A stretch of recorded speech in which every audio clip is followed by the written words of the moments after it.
প্রিয় ছেলে বাপ, এই কপাল পৃথিবীতে উপার্জনের দুনিয়াবি কোনো কাজে লাগে না। এই হাত পাও এগুলা মানুষের অঙ্গ প্রত্যঙ্গ কাজে লাগে বিভিন্ন উপার্জনের কামে। এই কপাল এটা দুনিয়াবি কোনো কামে লাগে না।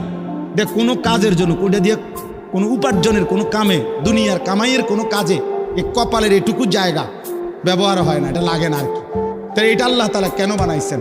খোদার কসম, রব্বুল আলামিন এই কপাল শুধুই সেজদার জন্য বানাইছেন, শুধু সেজদার জন্য। এই জন্য যে কপাল সেজদা দেয় না, যে কপালে সেজদা নাই, তুই মানুষও না, মানুষের বাচ্চাও না। ইনসানের কোনো কাতারে সে পড়ে না, সে কোনো মানুষের কাতারে পড়ে না, ইনসানের কোনো কাতারে পড়ে না যার কপালে সেজদা। কারণ কপাল বানানোই হয়েছে। সেজদা কাকে বলে? ওয়াদউল জাবহাতে আলাল আরদ, জমিনের মধ্যে কি রাখা?